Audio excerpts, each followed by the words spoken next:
Andy, my friend, buckle up. We're diving into the world of Porsche 911S, the ultimate symphony of engineering and adrenaline. Let's talk about the 911 Turbo, 930, 81. It's like a time capsule, Andy. The wide hips, the iconic whale tail, it screams power. That 3.3-liter flat-six engine, it's not just an engine, it's a force of nature.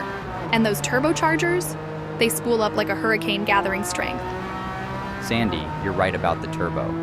But let me take you on a different journey. The 911 Carrera RS, 964, 92. Picture this: lightweight, nimble, and purpose-built. The 3.6-liter flat-six sings a sweet melody and the ducktail spoiler. It's like a wink from the past. Sandy, this car dances through corners like a tango, and the stripped-down interior, it's like stepping into a minimalist art gallery. Andy. You're talking about art, but let me introduce you to the 911 GT3 997-09. It's not just a car, it's a precision instrument. That 3.8-liter flat-six, it revs like a finely tuned violin, and the track-tuned suspension, it's like having a conversation with the asphalt. Andy, this car doesn't just hug corners, it writes poetry with its tires. Sandy, I get it.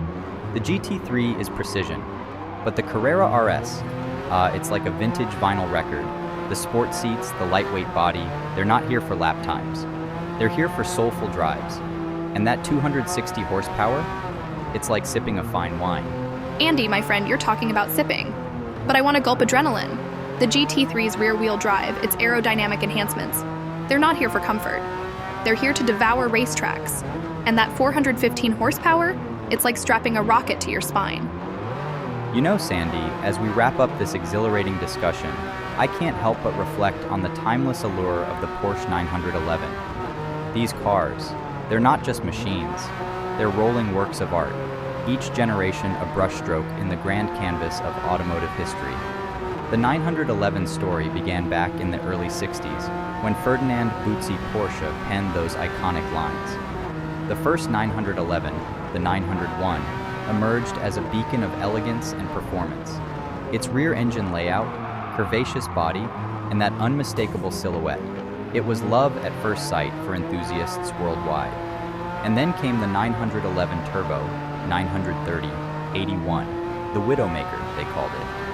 With its flared fenders, whale-tail spoiler, and that turbocharged flat-six, it was a symphony of contradictions.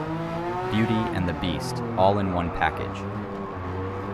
The 911 Carrera RS, 964, 92, that's where Porsche perfected the balance. Lightweight, agile, and dripping with nostalgia. The ducktail spoiler returned, and the air-cooled flat-six sang a raspy tune. It was like driving a legend, a connection to the past that felt oh so present. Fast forward to the 911 GT3, 997-09. Precision engineering met track prowess. The GT3 wasn't just a car, it was a manifesto. Rear-wheel drive, a screaming 3.8-liter engine, and a chassis that danced through corners. It was the embodiment of Porsche's racing DNA. And today, the 911 GT3 RS, 992, 22 continues that legacy. It's like a futuristic sculpture, aggressive aerodynamics, carbon fiber accents, and a naturally aspirated flat-six that revs to the heavens. It's a nod to the past while hurtling toward the future. Sandy, my friend, whether it's the classic lines of the 60s or the cutting-edge tech of today, every 911 is a masterpiece. They're not just cars, they're time capsules, capturing the spirit of their era. And that, my dear friend, is why the Porsche 911 will forever be one of the most beautiful cars ever built.